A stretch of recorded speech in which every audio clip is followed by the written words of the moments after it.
Infernal Blessings. We are back with another video. All right, before we begin, a couple quick announcements. Again, 7th Annual Journey of the Black Adept Conference. That is happening, believe it or not, tomorrow is October 1st. That will be happening October 31st. So you have about a month left now to sign up. I did receive some emails if there's a cutoff date. No, there's not really a cutoff date, just as long as you're paid at least a day or two before you come, just so we know you're coming and that you're paid and registered, so we can have an itinerary ready for you and just have you on the list.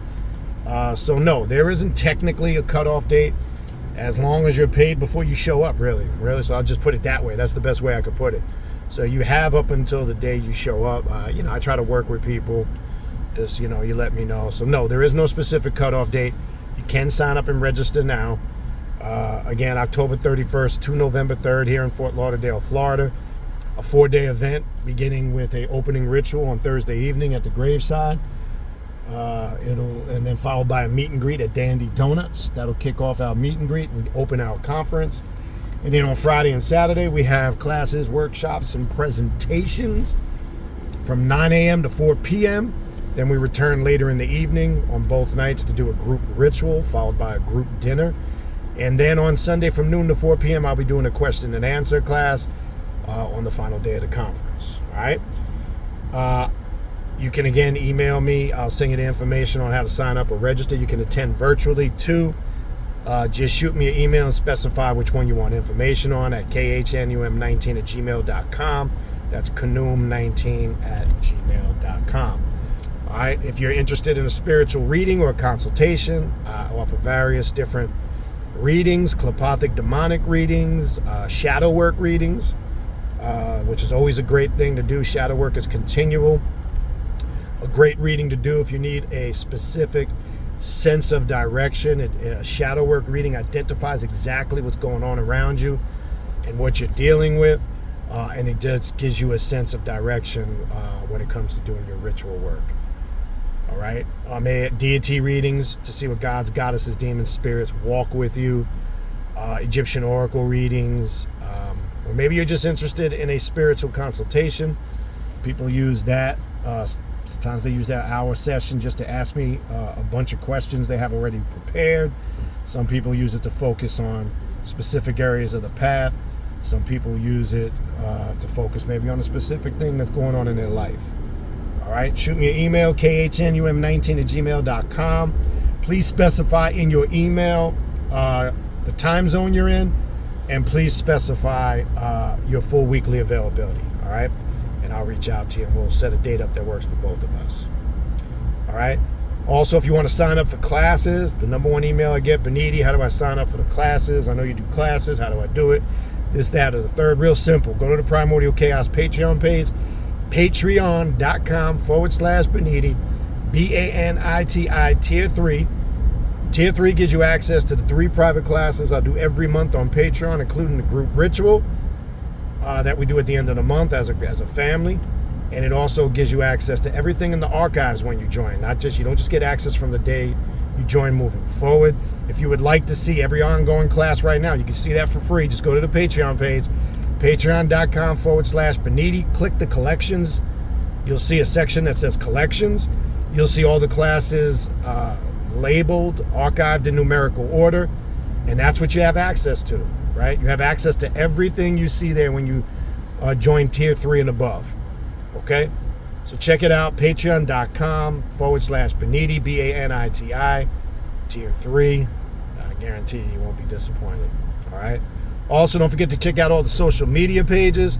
Primordial Chaos 9, all one word, on Instagram. Primordial Chaos, 2 words, on Facebook. And primordialchaos3.com on TikTok. Those are the best places to stay abreast of what I'm doing here at Primordial Chaos. All right?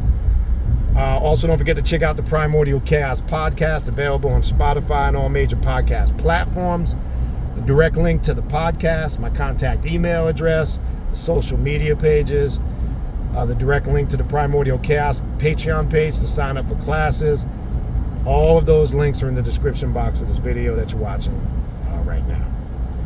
All right, you see the title. I I get emails like this a lot. As you know, I try to go back and forth, try to address some of the emails.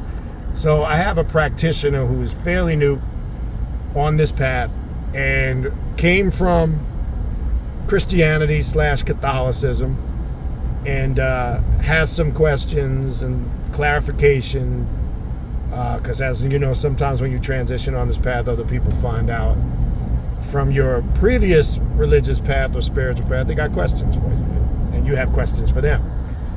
So he always had, like a lot of us who came from a Christian background here in the West, regardless of what sect of Christianity it was, a lot of us started to, before we left those systems, a lot of questions were raised, a lot of doubts, a lot of things that we had questions that we needed answers to. And that's why one of the reasons what motivated us to navigate away from that, right?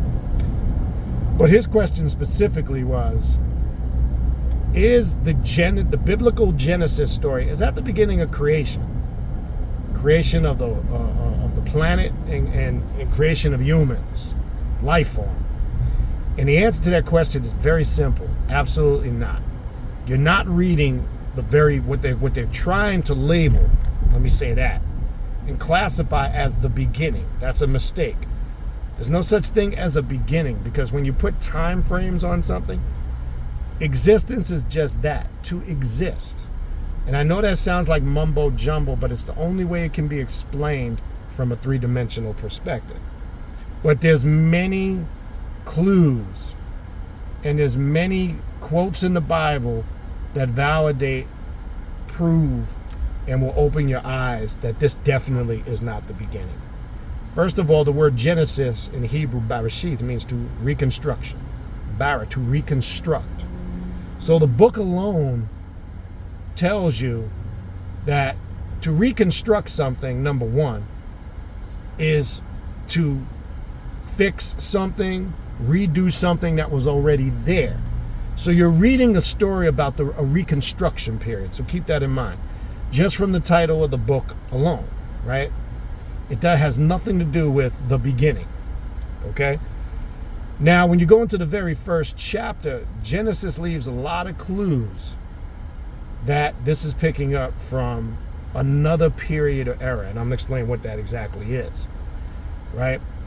When you go into the first chapter of Genesis, first and foremost, when you get down to the 24th to the 26th verses, you'll see that God is standing with a group of beings, and in the Hebrew, the translation is Elohim, which is a pluralization of these beings. He's talking to a host of beings. Now, I've heard different sects of Christianity, pastors say, well, that's Jesus. He was present at the beginning of creation. It sounds nice, but when you go back into the Hebrew, you really can't validate that. You could take something and let it fit the mold, but when you take it back to the essence, it doesn't validate. When certain sects of Christianity that teach that, you can't validate that or prove that. It's very easy to do that in the English, but it's not easy to do that in the Hebrew. Totally different. That's number one. Number two, when you read chapter 1, verse 26, God is talking to these group of beings, and he said, let us multiply and be fruitful and replenish the earth, okay? And fill it and subdue it.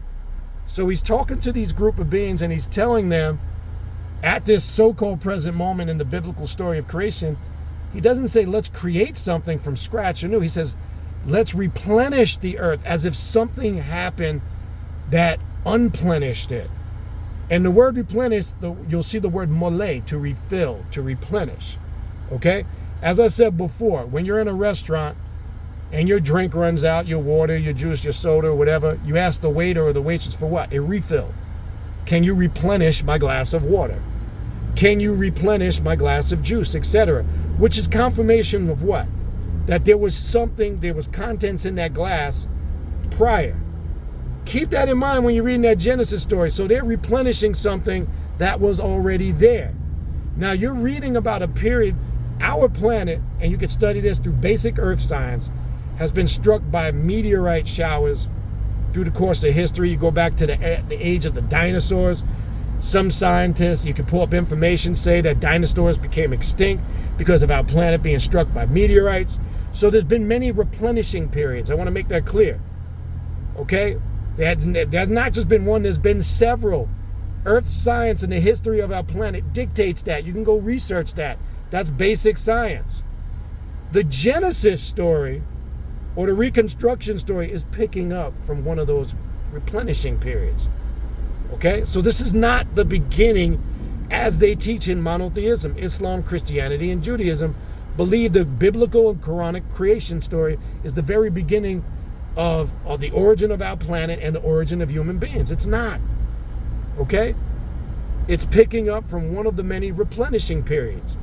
And that verse confirms it. 2, they also leave clues in there. You're talking about, they mention 2 creations of the female. There's one creation mentioned later in that chapter in Genesis 1, and the second individual creation of a woman in Genesis 2, chapter 7, which is who they refer to as Hawa or Eve. But in Genesis 1, it says, let's make male and female, he, them. It refers to them, and I believe that's chapter 1, verse 28. It's in that same area where 126 is. It says, let us create male and female, create he, them, and let them be fruitful and multiply and replenish the earth and subdue it. So you see the creation of both genders in Genesis chapter 1. Then you see a separate creation of another female gender in Genesis 2 being Eve. Other clues that there were pre-Adamites. Okay? Okay, that's just, you got to use common sense here. Okay? I also, when you read the first chapter of Genesis, chapter 1, the very first verses, it says God's spirit roamed across the void and the deep. Okay? So it's talking about, the question is, how did God, if this is the beginning, okay, and it says God's spirit was encased in the void and the deep, so he existed already. And outside of the spook answer that God always existed, you can't explain. Water is already there. So we're not talking about nothing was created. And this spirit of God is roaming across the waters of the void and the deep. Water was one of the first elements of creation, but it already existed when you're reading Genesis chapter 1. Further proof this is not the beginning of creation. Then in Genesis chapter 6, or even back up, when you get into the Cain and Abel story, right? And in the Cain and Abel story, after Cain slays, I'm trying to prove the points through the biblical stories. So when you're trying to teach this from a religious perspective, you can clarify the nonsense. So when everybody's familiar with the Cain and Abel story, Cain slays Abel. After it's uncovered what he did, he's banished to the land of Nod. A mark is put upon his forehead because, according to what the Bible says, so anybody that came across him, that was a reminder not to lay hands upon him or they would be struck down and killed. Now the question is, according at that moment in the biblical story, the only people that were alive on the planet Earth were Adam, Eve, Cain, and Abel, and the twin sisters of Cain and Abel when you read the stories. Who were they afraid of that would see Cain when he was banished to the land of Nod, if according to the creation story at that point, when you're reading the Bible, there wasn't anybody else on the planet Earth? So who were these beings in the land of Nod? Real simple. Genesis chapter 6:4 clarifies it, because it tells you, when it's telling the story going back, it says there was a period where there were giants in the earth in those days. And these giants in the earth came down to the earth and saw the daughters of men, and they were fair to them. They looked good. They wanted to get some ass and get their freak on. And they came in unto the daughters of men and produced children with them. So here we have, and the word is Nephilim. We see these giants came down, says from the skies and the heavens, from outside of our atmosphere, or outside of our terrestrial earth, and came into the daughters of men and produced children with them. Now I'm not going to get into, I've done videos on the giants in the earth and exactly who they are and where they came from. I don't have time to do that now. Go back and find that video, or maybe you know what I'm referring to. I'm just trying to prove the point right now in this short tutorial that this is not the beginning of creation. So we see there were beings that came from outside of our planet and populated the earth. Could this be the people that the mark upon Cain's head when he was banished to Nod was placed so those people didn't mess with him? I'm just saying, is it possible? What I can tell you is this, what we do know. There's no way that this Genesis story is the beginning of creation. There's way too many inconsistencies to invalidate it. Now, understanding the phonetics and the basics of Hebrew is important.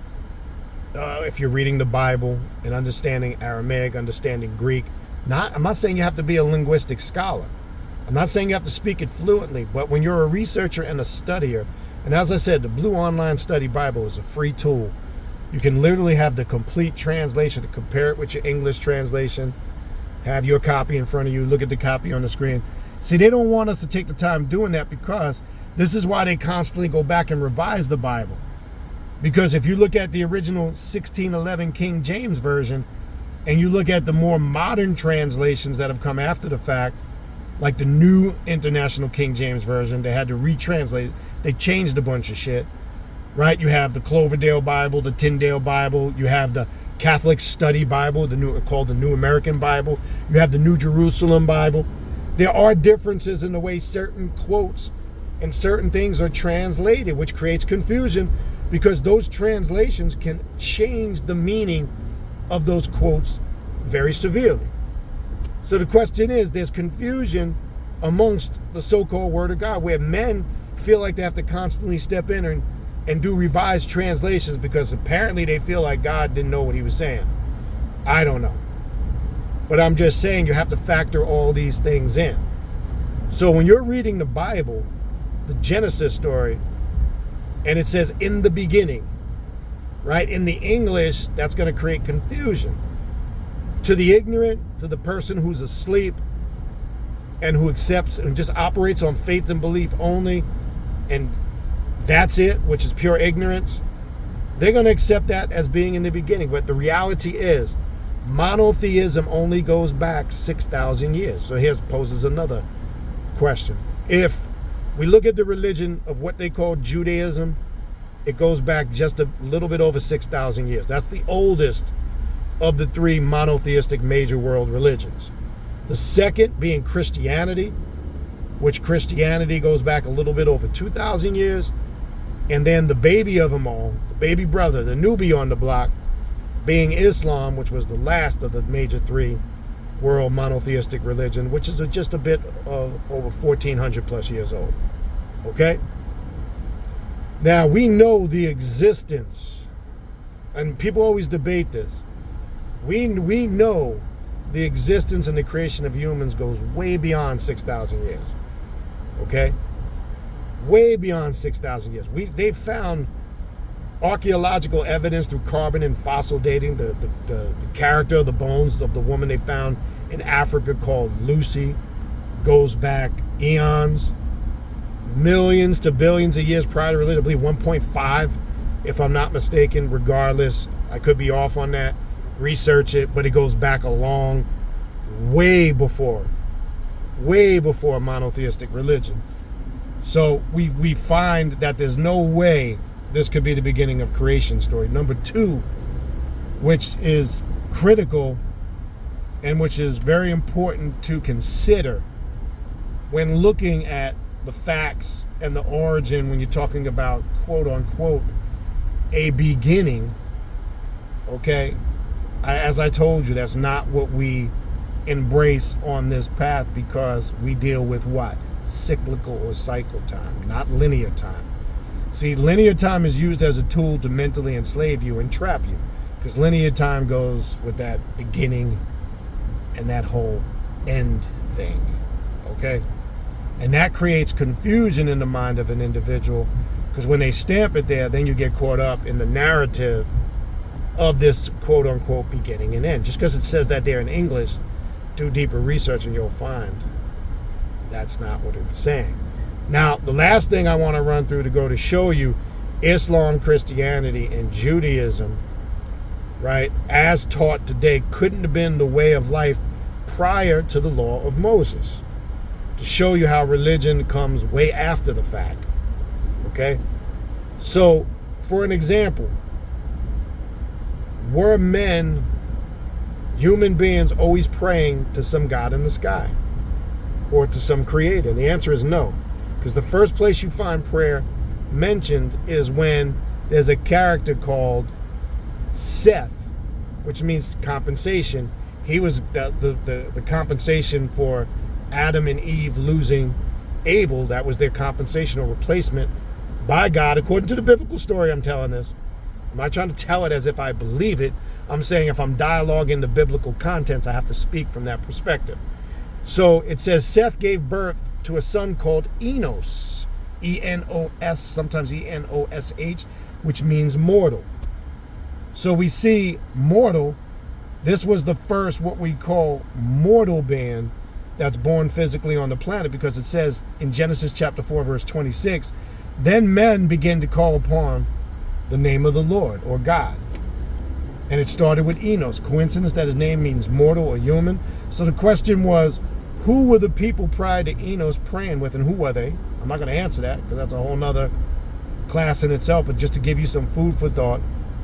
Who were people praying to prior to that quote in Genesis chapter 4, verse 26? That's the question we need to ask ourselves.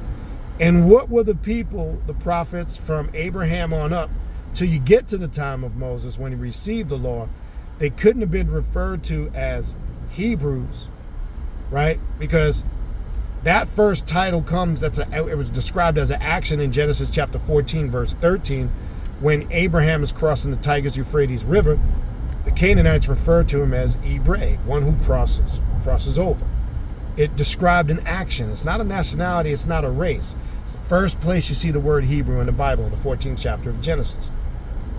But what we know as a practicing Hebrew or Jew, before the law, what were the people practicing before the law was given to Moses? Now we know prior to that, Abraham being referred to as a Hebrew by the Canaanites, we know Abraham was a Chaldean from the land of Ur. His father Terah, T-E-R-A-H, the Bible clearly mentions as a Chaldean. And they dealt with more things of the occult. They dealt with dealing with the elements of nature, creation, fire worship, as they say. So Abraham comes from that stock or lineage. Okay? So this man-made established religion and how these stories were interpreted don't come to way later down the road. That's my whole point. But you can use basic common sense. Just basic common sense to see, that there's no way possible, when you look at how the Genesis story is portrayed, how the history or the historicity of the Bible is explained, could that be what we're calling the very beginning of time and creation itself? It's foolishness. And yes, there's going to be people that will debate that, especially religious folks. See, no, you don't understand, brother. See, what that means is this, that, and the other. No, I got to look at the words like replenish. That's the key one. It didn't say let us create, period, as if it's something new, something that wasn't there. Maybe you got a point if that word replenish isn't there, okay? There's just too much evidence to support the fact that this story is a lie and it's being misinterpreted and propagated for years. Okay? That's fact. Regardless of where you stand on this, a religious person or not, or don't care or whatever. The reality is there's too much evidence there to support that this is definitely not the beginning of creation of our planet or creation of human beings, period. All right? Hopefully this short tutorial helped you. It's going to wrap it up for me. Again, if you need to reach out to me for a spiritual reading, for a consultation, if you want to sign up for classes, you want to check out the social media pages, the link to the podcast, all of those links, the Primordial Chaos Patreon page for classes, all those links to reach out to me for any of the aforementioned, all of them are in the description box of this video that you're watching right now. Infernal blessings, and we'll talk soon.